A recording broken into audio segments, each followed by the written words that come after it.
En este episodio de Lo Inédito sobre los Evangelios Podcast, comentamos el Evangelio del 13º domingo del tiempo ordinario. El que no carga su cruz y me sigue, no es digno de mí. En la sección Espiritualidad, Santa Micaela del Santísimo Sacramento, un ejemplo de valor, de coraje y de virtud para emular en la vida cotidiana. Todo eso y mucho más en este nuevo episodio de Lo Inédito sobre los Evangelios Podcast.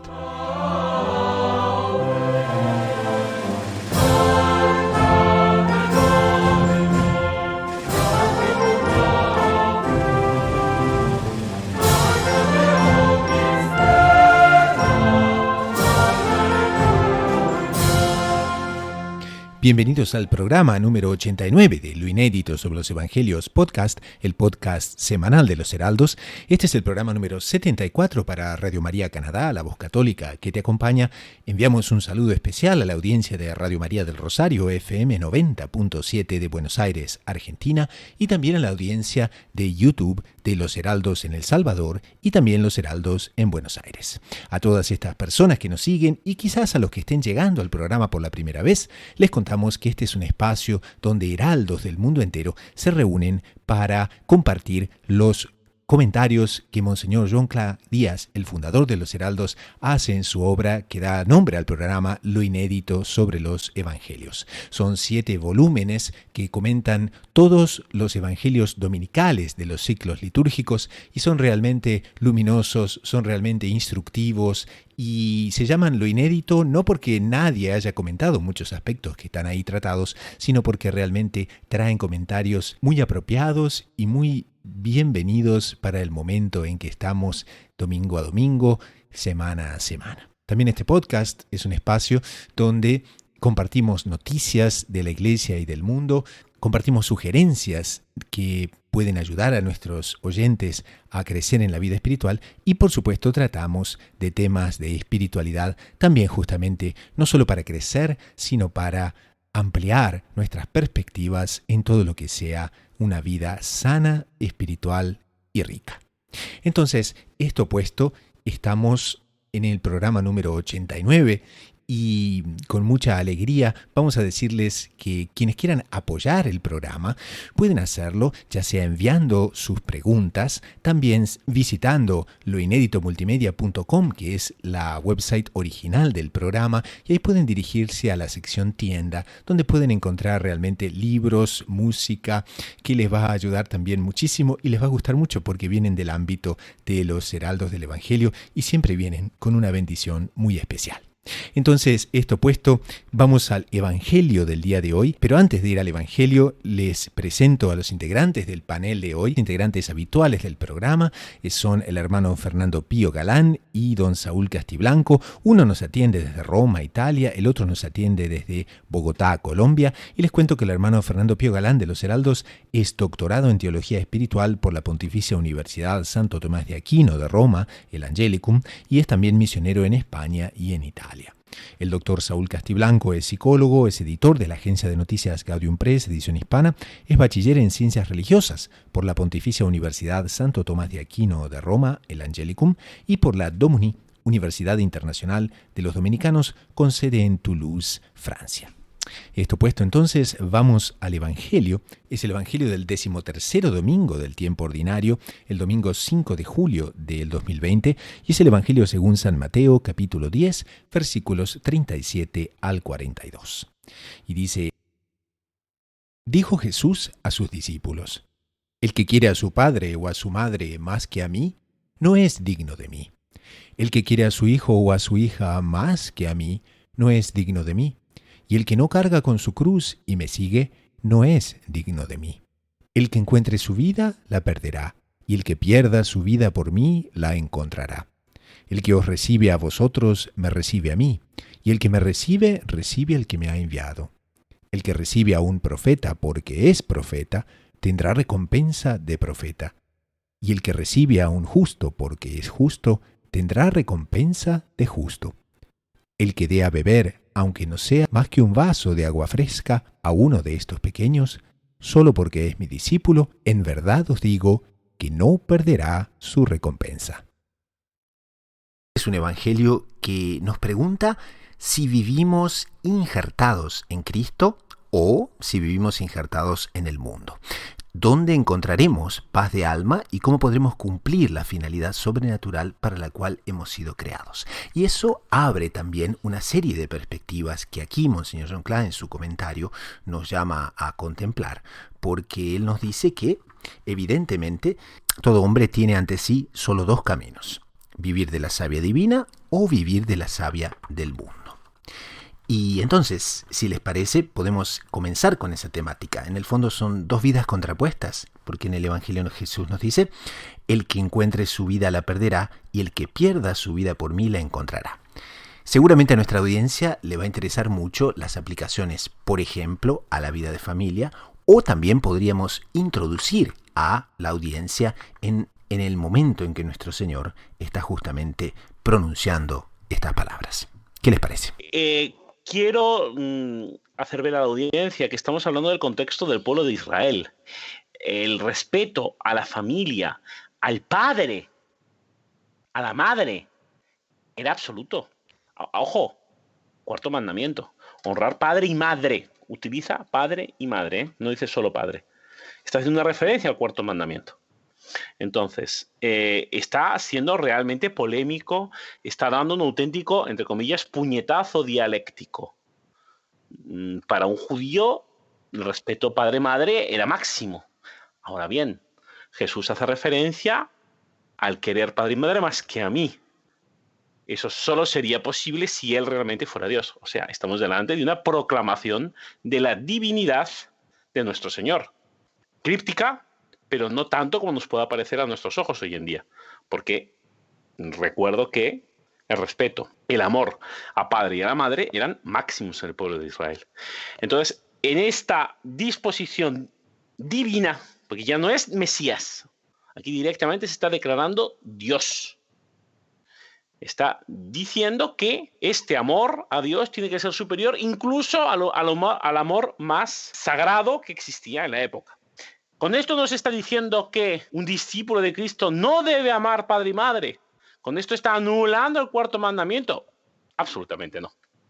Porque si algo hizo nuestro Señor Jesucristo, fue elevar la figura del Padre. Porque ese es el nombre por el cual define a Dios. Y es el amor del Padre, e indirectamente y por consecuencia lógica de la Madre, que coloca a nivel divino siempre que se cumpla esta premisa que está diciendo en este trecho del Evangelio. El amor al Padre, el amor a la Madre, tiene que ser máximo siempre que esté en función de Dios. En el momento que el amor al Padre o a la Madre, o al hijo o a la hija, dice después, supere o vaya en detrimento de el amor a Él, o sea, el amor a Dios, como hemos dicho, ahí ese amor tiene que ser supeditado. Pero esto no dice en absoluto que no deban de ser amados. Es una cosa que es importante marcar para evitar desequilibrios y exageraciones en esta materia. Pero también nuestro Señor, puntualiza muy bien que el legítimo amor familiar debe entonces tener a Cristo en el centro. Y eso es una cosa que a nuestra audiencia le va a interesar muchísimo. Doctor Saúl, ¿usted cómo lo vería esto? ¿Qué es lo fundamental, lo que acaba de decir don Fernando? Y es primero Dios, después el resto, incluso la familia.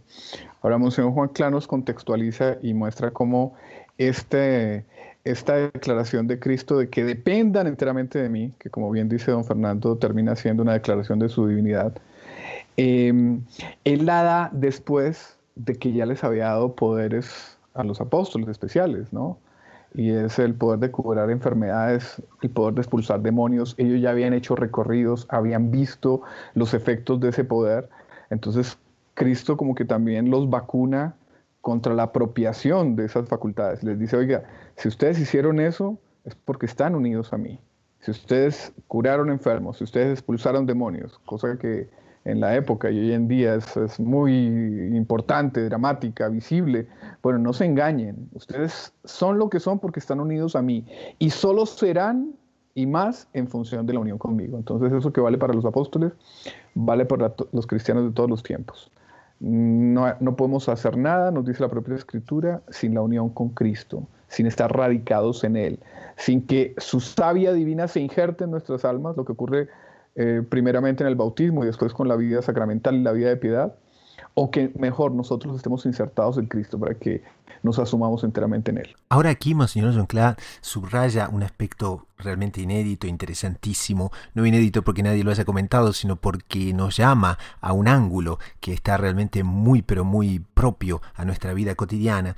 Y es entonces que nuestro Señor así otorga un carácter religioso a las relaciones entre padres e hijos. Él le da un prisma nuevo a la familia y puntualiza: se ha de amar a Dios sobre todas las cosas, porque todo es de Dios y a Él debe ser restituido. Entonces, estamos muy bien establecidos en la santidad de la familia, en la elevación sobrenatural del carácter familiar, y ahora queríamos ir en un punto que muy a veces inesperadamente viene de un santo, San Pedro Julián Aymar. Y San Pedro Julián Aymar nos dice: ¿cuántos mártires en los hogares? ¿Cómo sería eso? Bueno, hemos hablado de la primera parte del Evangelio, que habla justamente de las relaciones familiares y las eleva, pero es que al final va a hablar del que da un vaso de agua, atención, que es muy interesante, fresca, ojo, puntualiza eso, un vaso de agua fresca, o sea, no es el que hace, sí es simplemente un acto material, no, está aquí este matiz de agua fresca, está colocando el lado afectivo, el que hace una cosa bien hecha. A uno de estos pequeños solo porque es mi discípulo. O sea, está colocando la condición de discípulo de Cristo, o sea, la condición de cristiano, al mismo nivel de una relación familiar, en el sentido en que es por Cristo que se sublima. Por lo tanto, el cristiano que es consciente de su consagración bautismal, él tiene una consagración de sus acciones.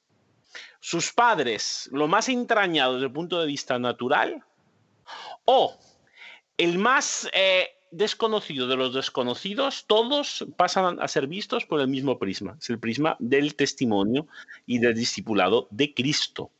Eleva todo. Eleva la acción de relación del cristiano para todo el universo y para siempre. Ahora bien, tampoco vamos a caer en un desequilibrio que por definición está equivocado. Igual, esto no iguala el afecto, justamente el afecto que la persona tiene dentro de la propia familia. Porque si bien, desde un punto de vista espiritual, también está sublimando y no queda fuera a los que no son conocidos, como hemos dicho, la propia familia no deja de ser la propia familia y el cuarto mandamiento sigue vivo. Por lo tanto, las relaciones familiares son sublimadas y el que tiene con su familia una relación genuinamente cristiana tiene una relación genuinamente familiar mucho más que el que no coloca a vivir a Cristo dentro de la propia familia. De hecho, hay un libro muy famoso del venerable y futuro beato, si Dios quiere, Fulton Sheen, que dice que el matrimonio son tres: esposo, esposa y Cristo. Cuando el matrimonio cristiano se realiza, cuando los esposos se casan y la iglesia bendice este matrimonio, no son dos, en realidad son uno, una sola carne, vale, pero entra Cristo también a vivir con ellos. Entonces, dentro de esta perspectiva de vivir con Cristo, el cristiano imita a Cristo, por lo tanto el cristiano tiene que estar en lo que se llama disposición potencial al martirio. Si realmente nos creemos el primer mandamiento, que es amar a Dios sobre todas las cosas no solo incluyen el cuarto mandamiento, padre y madre, sino la propia vida. Entonces, lo dice aquí nuestro Señor: el que encuentra su vida la perderá, y el que pierda su vida por mí la encontrará. Nuestra propia vida está supeditada a Cristo. Y si bien no son muchos los cristianos, a pesar de que es un gran número, que a los cuales se le ha puesto en el dilema vida natural, o sea, o mueres o eres cristiano, y gracias a Dios las legiones de mártires nos dicen que ha habido muchos cristianos que realmente han encontrado su vida en Cristo, perdiéndola en la tierra, no nos podemos olvidar del martirio cotidiano, del perder, entre comillas, con una minúscula, pero también de forma dolorosa, las propias características de vida, porque las estamos sacrificando en la vida familiar, ya sea porque el miembro de la familia está enfermo, de forma física, de forma mental, ya sea porque el miembro de la familia no tiene una forma de vida que permita una convivencia fácil. Ahora, el cristiano tiene una obligación bautismal, de consagración, de colocar a Cristo en el centro y por Cristo, vivir una vida familiar santa. Y esta vida familiar santa es propiamente martirial, no de perder la vida de forma cruenta, pero sí de entregar su vida al otro por causa de Cristo. Miren que hoy la iglesia conmemora a dos mártires de la persecución de Diocleciano, que eran hermanos gemelos, San Marco y San Marceliano, creo que se llama, o San Marceliano y San Pedro, son los mismos. Ellos habían sido educados por un tutor, por un ayo que era cristiano, los había educado en secreto dentro del cristianismo, porque los papás eran paganos.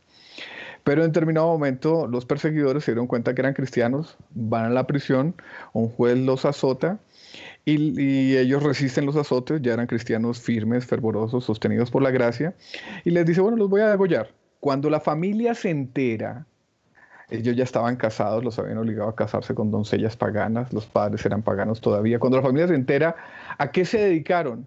A intentarlos, a hacerlos apostatar, que renunciaran de la fe. Entonces me parece que el ejemplo es muy válido para la vida de la vida y la vida verdadera, que es la vida del alma, que es la vida eterna, ¿no?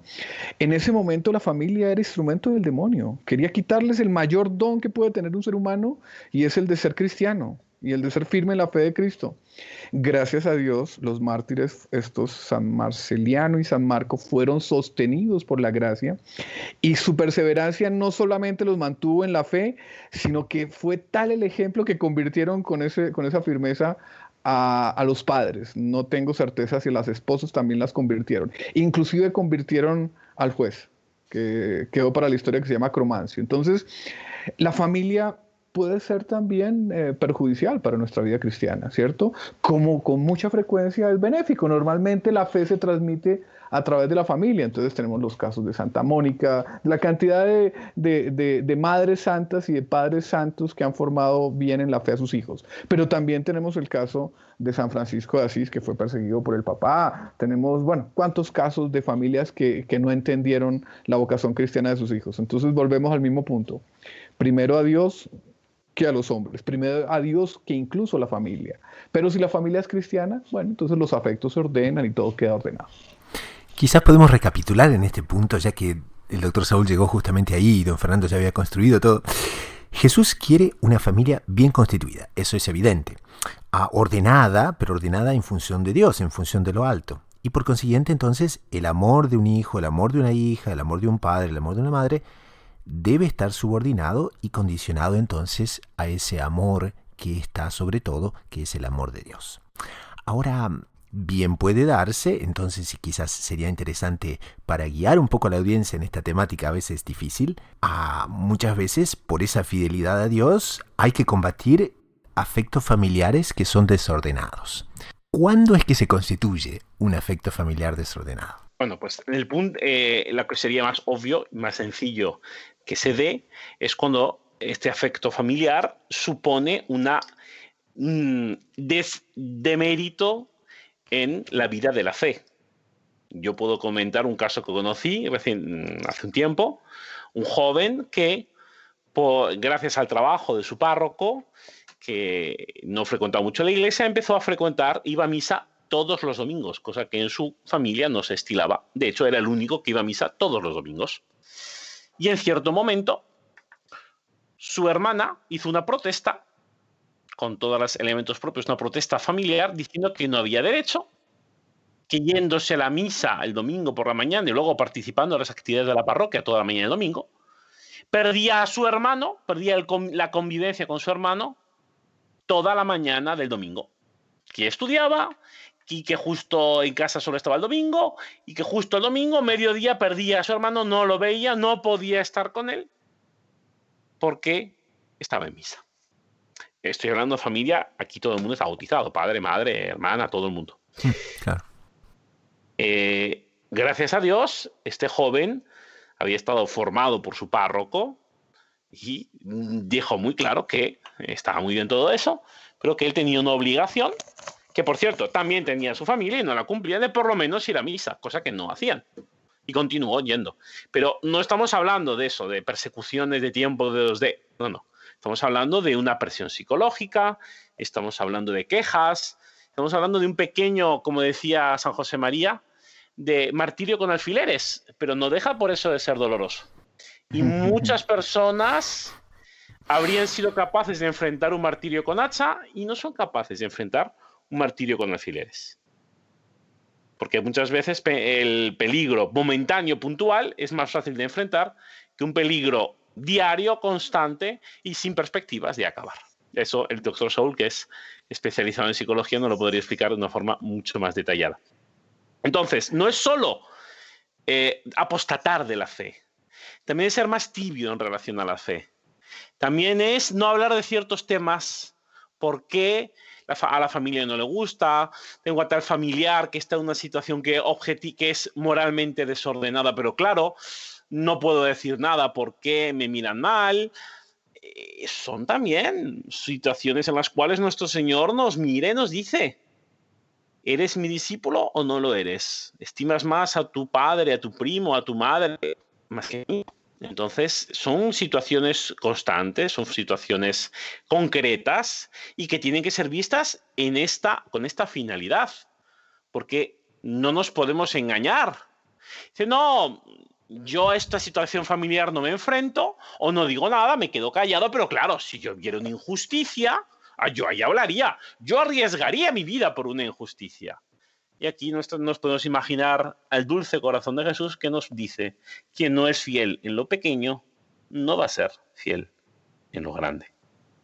Por lo tanto, nuestro amor, el amor que tenemos a Cristo, lo tenemos que demostrar efectivamente. No se trata de hacer un depósito bancario, no usarlo y así va creciendo en intereses. No es así como funciona la fe, no es así como funciona la vida espiritual.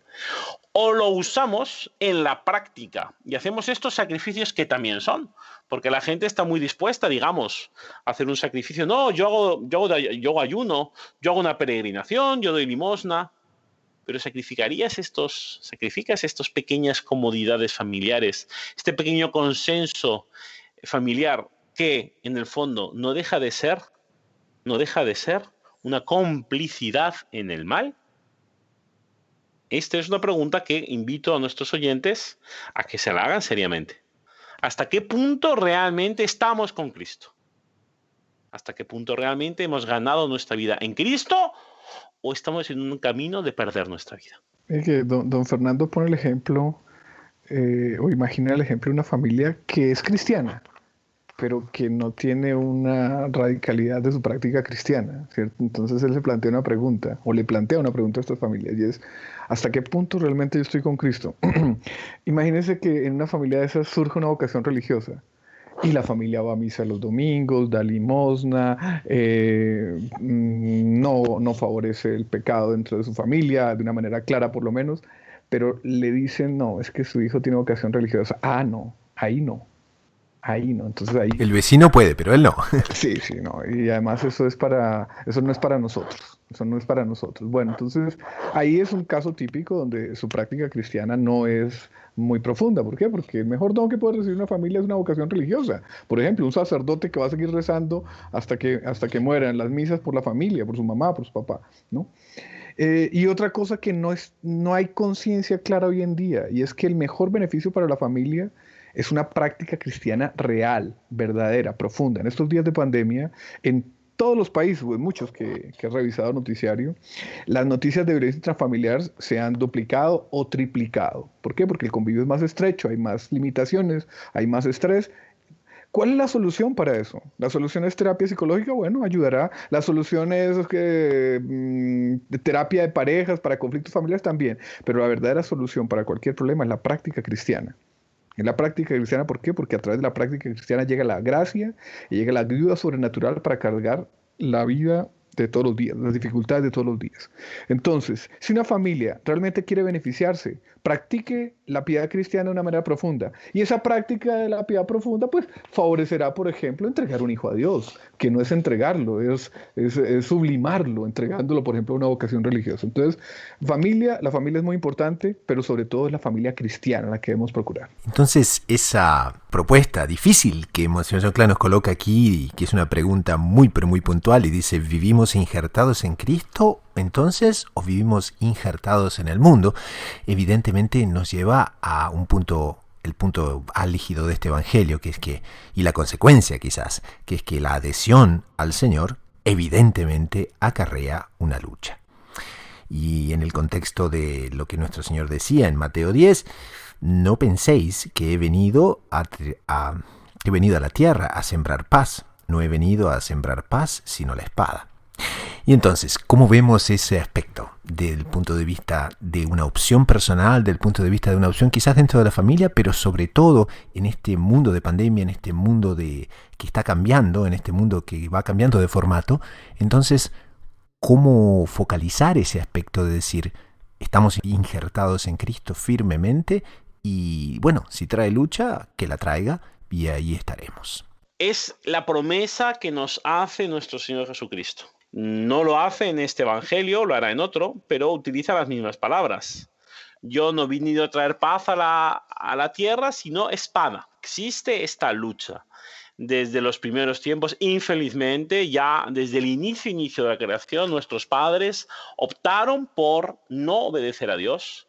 Y de esa opción que nuestros primeros padres hicieron, hasta hoy en día nosotros tenemos este principio interior de rechazar a Dios.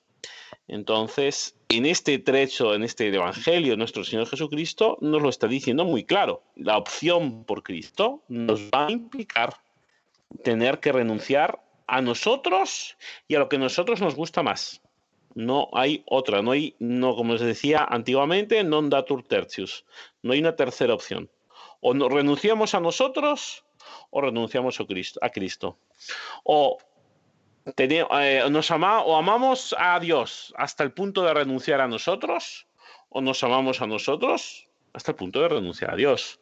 No hay otra opción. Entonces, en la propia vida familiar vamos a encontrar motivos también de tener mérito delante de Cristo, porque diremos sí a Cristo y no a la familia, cuando tendremos ocasión de tener mérito delante de Cristo justamente viviendo tranquilamente el amor familiar. Porque, como hemos dicho, no implica esto una negación radical de lo que es propiamente la vida y el amor familiares. Entonces, el cristiano tiene que estar preparado para esta lucha, porque forma parte de la condición de cristiano en todas las circunstancias vitales y entre ellas, por supuesto, también en el punto de vista de la familia. Estaba don Gustavo repasando la suma demoníaca del padre Fortea y él cuenta en su experiencia como exorcista que manifestaciones extraordinarias del demonio no son frecuentes, ¿cierto? Pero que sí eran más frecuentes, sobre todo cuando la persona comenzaba un itinerario espiritual de mejora o de conversión, que ahí como que el demonio se desesperaba y empezaba a hacer cosas que inclusive hacían que se manifestase, que asustase benéficamente a la gente, etc. ¿Por qué lo menciono? Porque lo que decía don Fernando, uno camina el camino cristiano por el solo hecho de transitar ya esa vía, ya tiene un enemigo, que lo tiene desde antes, pero que ahora lo va a tener con más fuerza, el demonio que nos quiere perder. Y también va a tener otras contradicciones, inclusive al interior de la familia. Evidentemente uno va a querer hacerle apostolado a la familia, que el mayor beneficio, que el beneficio espiritual también lo reciba la familia. Pero si aparece un opositor fuerte, no nos extrañemos, es la vida del cristiano. Pero quizás alguien en nuestra audiencia pueda tener una objeción a veces implícita o también explícita. Pero entonces, ¿no habrá más paz en la familia? ¿Cómo sería eso? Y aquí estamos nuevamente en el principio inicial. No va a haber paz en la familia en cuanto el principio de la familia no sea Cristo. Muchas veces las personas dicen, no, porque es que en casa no tenemos trabajo, no hay pan, entonces por lo tanto nos peleamos. No es así.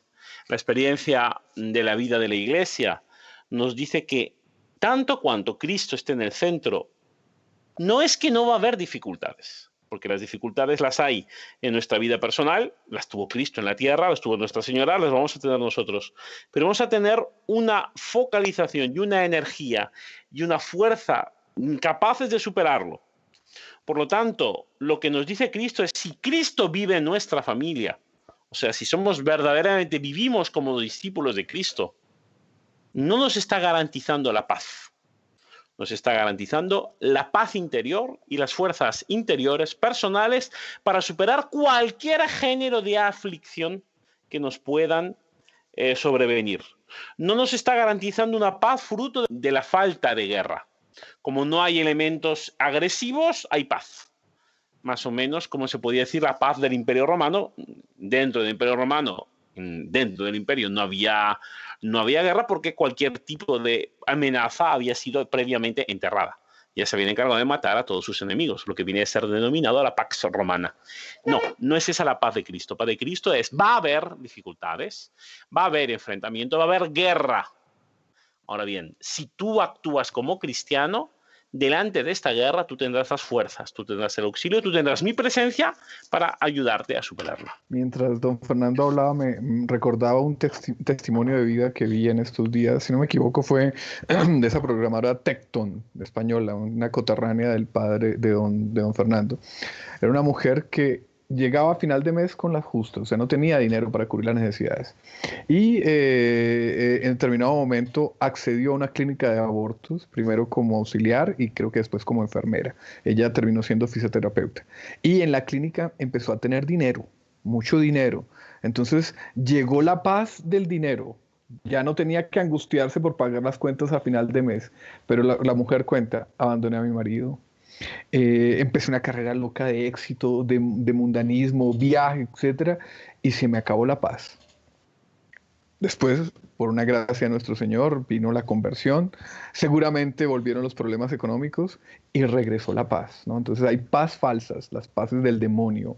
El demonio a veces da dinero, ella dice abiertamente, eso fue dinero del demonio para traerme hacia el mal. Y uno de los peores males porque ella cuenta que colaboró con ese crimen nefando del aborto, pero después recuperó la paz, inclusive en medio de la pobreza o en medio de la situación económica no bollante. ¿Por qué? Porque volvió a Cristo. Y justamente lo que dice Monseñor John aquí, esa es la falsa paz de la que hablaba el profeta. Han extraviado a mi pueblo diciendo paz y no había paz. Entonces podemos dar una conclusión a este primer segmento del programa y podemos justamente ir a las palabras que Monseñor John Clark coloca aquí en su comentario y dice: de esta forma, todo hombre tiene ante sí solo dos caminos: vivir de la savia divina o de la savia del mundo. Cuando finalmente la humanidad resuelva cooperar con la gracia de Dios y empiece a vivir exclusivamente de la savia divina, maravillas se obrarán. Como dice el doctor Plinio Corrêa de Oliveira, como fruto de las grandes resurrecciones de alma, de la que los pueblos también son susceptibles, resurrecciones invencibles, porque no hay lo que derrote a un pueblo virtuoso y que verdaderamente ame a Dios. Entonces, con esa perspectiva, cerramos el primer segmento del programa y vamos a una pequeña pausa con el coro de los heraldos del Evangelio y enseguida retornamos.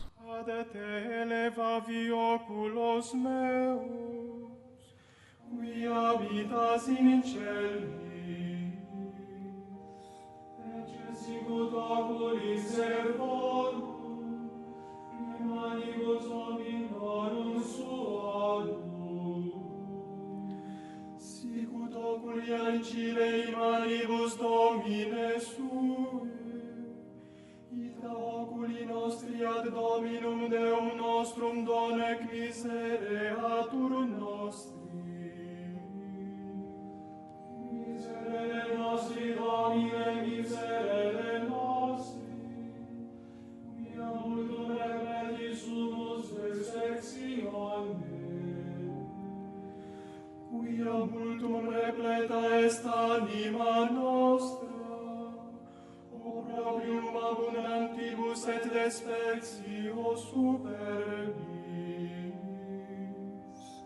Gloria Patri et Filio et Spiritui Sancto, sicut erat in principio et nunc et semper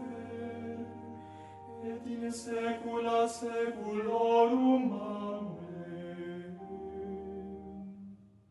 Nisi quia Dominus erat in nobis dicat nunc Israel.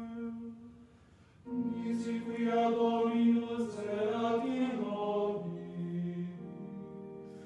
Cum exsurgerent homines in nos, forte vivos deglutis et nos. Cum iasceretur furore orum minibus, forsidat aqua absorbuis et nos. Pasamos ahora a la sección espiritualidad, aquella sección donde realmente exploramos temas que pueden enriquecer a nuestra audiencia en su vida espiritual y en todo lo que sería la vida interior. Los ejemplos de los santos son una guía permanente porque se puede decir que los santos son los ejemplos vivos de la doctrina, de la santa doctrina de la Iglesia, y al mismo tiempo nos iluminan permanentemente en todas las situaciones con sus ejemplos de vida. Hoy queríamos conversar sobre una santa que es Santa María Micaela del Santísimo, quien es fundadora de las Adoratrices. También fundó una obra, que es una obra redentora de mujeres desviadas, y justamente ella tuvo un papel preponderante no solo en su vida familiar, sino también enfrentando tormentas que le llegaron a través de su posición como fundadora, a través de su posición como alguien que enfrenta una realidad que necesitaba bajo todo punto de vista el heroísmo de un santo para traer mejoras, y entonces nos parece una figura excepcional para comentar y para dar como ejemplo tanto de la vida familiar cuanto de la vida de acción de una verdadera santa. ¿Qué les parece? Recuerdo en este momento un comentario que hizo don Fernando en un programa pasado, cuando estábamos hablando de la acción de Dios en las almas, y que a veces puede existir la tentación de la teología, si entendí bien, don Fernando, de la teología Sí. querer encasillar a la mística. Resulta que muchas veces la teología progresa por la mística. ¿Por qué? Porque de tal manera la acción de Dios en ciertos hombres, en sus santos, es rica, es maravillosa y es divina, que se sale de los padrones de lo que normalmente se ha considerado dentro de la doctrina cristiana. Pues de alguna manera la vida de Santa Micaela, que también tenía dones místicos, es una cosa enteramente impresionante, sorpresiva, maravillosa, maravillosamente y divinamente sorpresiva. Una mujer de alta alcurnia, hermana del embajador de España en Francia, creo que también en los Países Bajos, que un día conoce el pabellón de enfermas, de mujeres de vida pública, y para resumir, ¿cierto? Siente la inspiración de ayudarlas. Ella no sabía la inocencia de esta mujer, ella no sabía que existían ese tipo de mujeres, ¿no? Pero conociendo el hecho se impresionó, empieza a profundizar en lo terrible de esa vida y finalmente funda una orden para ayudarlas, una orden que se radica primero en la piedad, en la fe, en la piedad eucarística, son las adoratrices, ¿cierto? Adoratrices es adoratrices del Santísimo Sacramento, pero que tiene como misión secundaria, pero principalísima, dentro de la esencia del carisma, ayudar a las mujeres de mala vida, ayudar a las mujeres desviadas. Entonces, a mí se me hace una vida espectacular. Ya el propio carisma es una cosa maravillosa, es el amor de Dios hasta por el pecador de este tipo, hasta por las pecadoras de este tipo. Escoger a una mujer de alta condición social, una mujer súper inocente que ni siquiera sabía que existía ese tipo de vida, y después, sí, pobrecita, en la vida del cristiano, en la cruz, hacerla sufrir. Ella sufrió por el rechazo de las personas de su condición social, de sus amistades, que no solamente no la ayudaron, sino que la combatieron. Entonces, a mí se me hace una cosa espectacular en materia de maravillas de Dios en la vida de sus santos. Sería una cosa muy de resaltar el papel de la tristeza y del sufrimiento en su vida familiar, sobre todo desde muy pequeña. Por ejemplo, siendo joven muere su madre, después muere su padre, después un hermano fallece tras caer del caballo, después una hermanita de ella queda loca al presenciar un ahorcamiento. Le queda una hermana que tiene que partir al destierro porque los enemigos políticos de su esposo así lo disponían. Y más, tras un noviazgo de 3 años, su novio es obligado por la familia a abandonar esa relación. Gracias a Dios, decimos nosotros. Pues claro, el Señor la tiene destinada a labores infinitamente más altas, nos dice aquí el artículo de Gaudium Press. Pero uno ve cómo la marca de la cruz y la marca de sufrimientos acerbos van formando en ella esa vocación para la santidad. En nuestro siglo es muy reacio a aceptar el sufrimiento. Ahora, yo le preguntaría aquí a nuestro doctor en teología espiritual, al hermano Fernando, y además que conoce mucho de vida de santos, que nos hable de eso, que nos hable del sufrimiento en la vida humana y particularmente en la vida de los santos. Fenomenal. Bueno, aquí se puede hacer propiamente un paralelismo. El sufrimiento es para el amor a Dios lo que el movimiento es para el músculo. Si hay movimiento, si hay ejercicio en el músculo se mantiene y crece. Si el músculo no se ejercita, por ejemplo, con una escayola, ese músculo disminuye.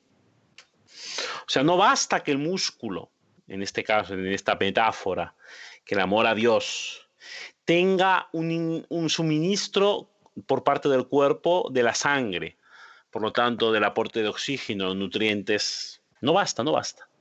Hace falta que sea ejercitado. Entonces, uno de los elementos de mayor gloria que tenemos los seres humanos es que nuestro sufrimiento es susceptible de dar gloria a Dios.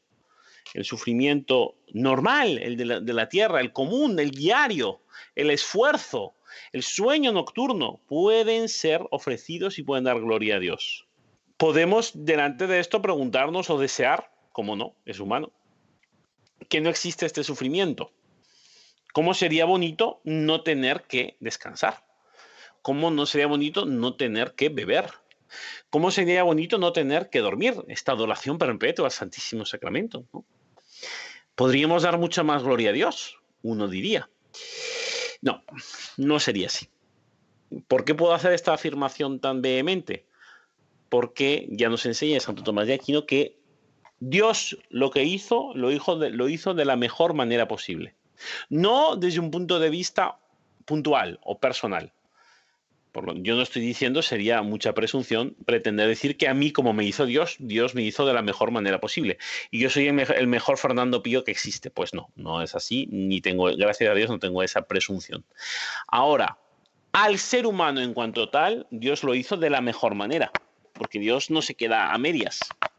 Por lo tanto, si Dios quiso que el ser humano tuviera esta limitación corporal, este sufrimiento natural propio del dormir, del comer, de pasar hambre, pasar sueño, lo hizo porque era más perfecto y porque nos permite en nuestra vida cotidiana abstraernos de él y no solo a pesar del sufrimiento, sino subirnos encima de este sufrimiento y por este sufrimiento acercarnos más a Dios.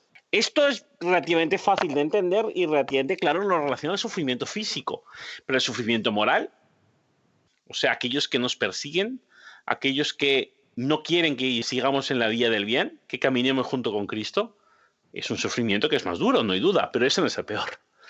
El peor sufrimiento es aquel que nos hacen sufrir aquellos que están con nosotros en la vía del bien, aquellos que nos estiman y aún así son causa para nosotros de sufrimiento en la vida espiritual. Ese es el sufrimiento que vale. Ese es el refinado.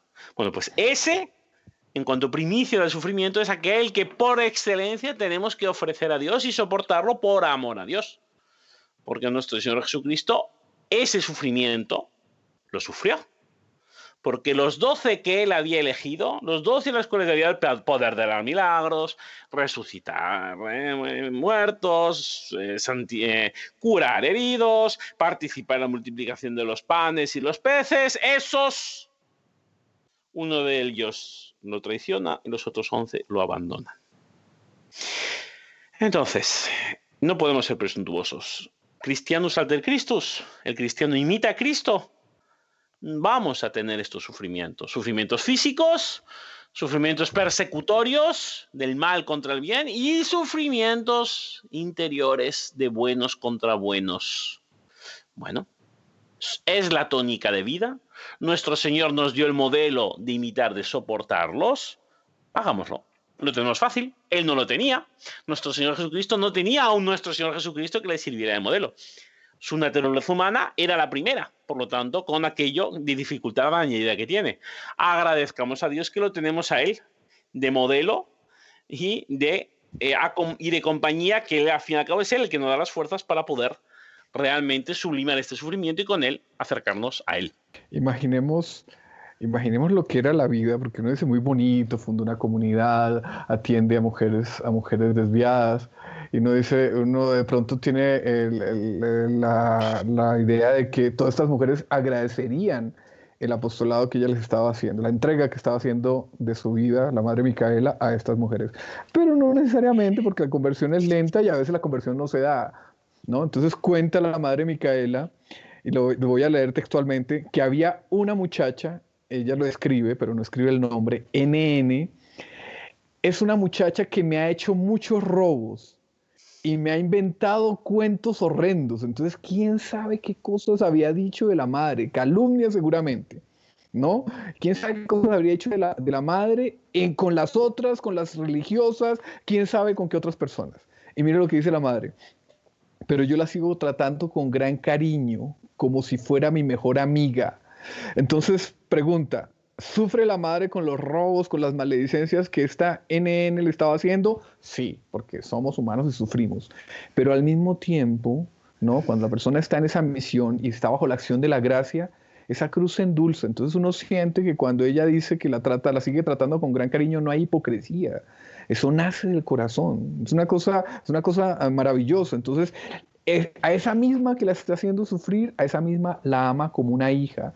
¿Cómo se explica eso si no es bajo la acción de la gracia? No se explica, ¿no? Como decía don Fernando, es evidente, todos sufrimos. Pero cuando la persona sufre en unión con Cristo, bajo la acción de la gracia de Dios, se dan estas cosas maravillosas. Y es que la gracia no borra el sufrimiento, porque el sufrimiento es necesario para 1000 razones, pero da una fuerza y da una alegría en medio del sufrimiento. Uno lo ve mucho en los místicos, que piden más sufrimiento para unirse a Dios, pero también por un gusto, entre comillas, egoísta, para sentir esa unión con Dios que solo da el sufrimiento.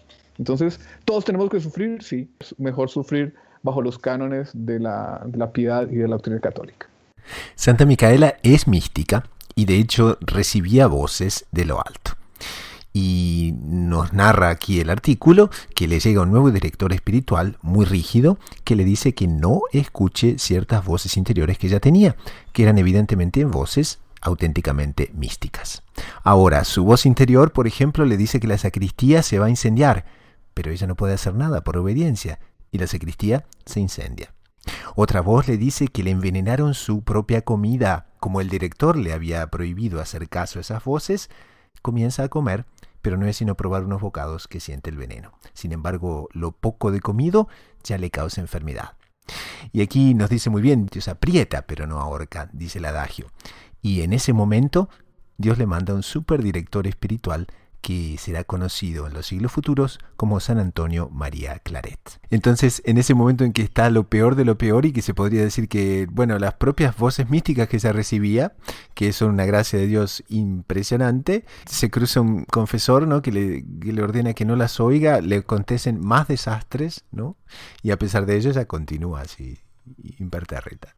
Ella escucha una voz que se va a quemar la sacristía. Antes atendía esas voces, entonces impedía. Y resulta que como ahora tiene que obedecer al director espiritual que le dice que no escuche esas voces, entonces deja que la sacristía se incendie. Después la voz le dice, esa comida está envenenada, pero ella tiene la orden de no escuchar la voz, entonces prueba un bocado y se enferma. Pero entonces en determinado momento nuestro Señor la alivia y le manda como confesor a San Antonio María Claret. Estos casos de la vida de ella son un magnífico ejemplo de lo que es la obediencia. El viejo principio que quien obedece no se equivoca. Obviamente siempre salvaguardando el primero Dios, ¿no? O sea, si la obediencia no implica cometer un pecado, ofender a Dios. Entonces, era una gran prueba de la obediencia, de la docilidad a la gracia de esta santa, ¿no? Que era escuchar directamente a Cristo saber que era Cristo. Ahora, cambiando de confesor, el confesor le ordena no obedecer estas voces, ella obedece al confesor y empiezan a sucederle desastres tras desastres. Lo normal, para cualquier ser humano normal, sería, bueno, pues yo prefiero escuchar a Cristo que al confesor y, por lo tanto, muy buenas tardes. Ella no. Ella tenía por delante el principio de que veía en su confesor, veía la voz de Cristo. Ojo, con esto no significa, porque no es doctrina de la Iglesia, que siempre lo que diga el confesor es la voz de Cristo o la persona tiene que obedecer siempre y en todo momento a su propio confesor. Hay toda una serie de matices, hay toda una serie de principios que no necesariamente, que hacen que no sea necesariamente esto. Por ejemplo, hay un principio que es sagrado en la Iglesia, que es la persona tiene el derecho de escoger al confesor que más se le adecue. Ella tendría el derecho de, viendo que no se entendía con su confesor, buscar a otro, sencilla y simplemente. Y no estaría cometiendo ningún tipo de pecado, ni estaría haciendo nada que no fuera perfectamente católico. Ahora bien, ella tuvo una moción de la gracia, claramente, que hizo que siguiera escuchando a este confesor que realmente no le estaba aconsejando bien. No podemos dejar de ver en esto una voluntad de la parte de la providencia para purificar su obediencia, porque claro, es muy fácil obedecer cuando las cosas te salen bien, porque se establece una relación directa entre obediencia y suceso y éxito, pero ahí, cuando obedeciendo las cosas te van mal, ahí la cosa pasa a ser interesante. Es lo que dice San Agustín, la providencia de Dios, la bondad de Dios quiere que los pecados no sean castigados en la tierra, ni las actos de virtud sean agradecidas en la tierra por parte de Dios, porque si hiciera de esta manera, si así obrara Dios, perdíamos la oportunidad de hacer el bien desinteresadamente. Entonces, Santa María Micaela, con estos hechos, demuestra perfectamente que se encontraba en las vías de santidad, porque es lo que ella quería hacer, quería obedecer desinteresadamente, prescindiendo del éxito o no éxito, desastre de esta obediencia a su confesor.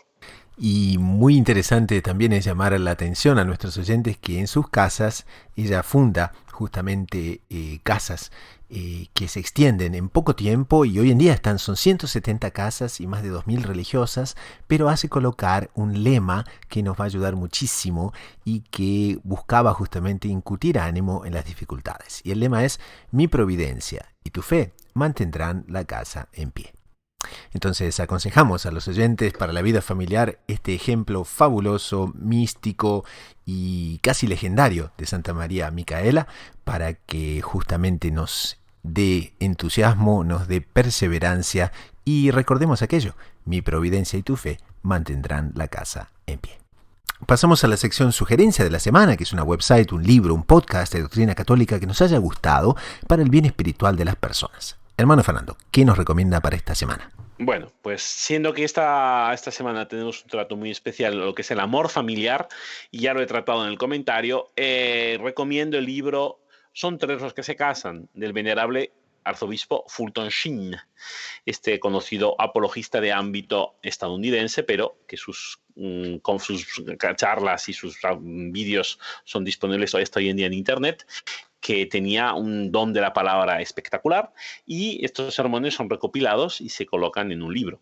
Entonces yo recomiendo a las personas, en especial aquellos que se van a casar, pero incluso aquellos que ya se han casado, que profundicen en el carácter cristiano del matrimonio, tal y como dice el título muy descriptivamente, que son tres los que se casan, no son solo dos.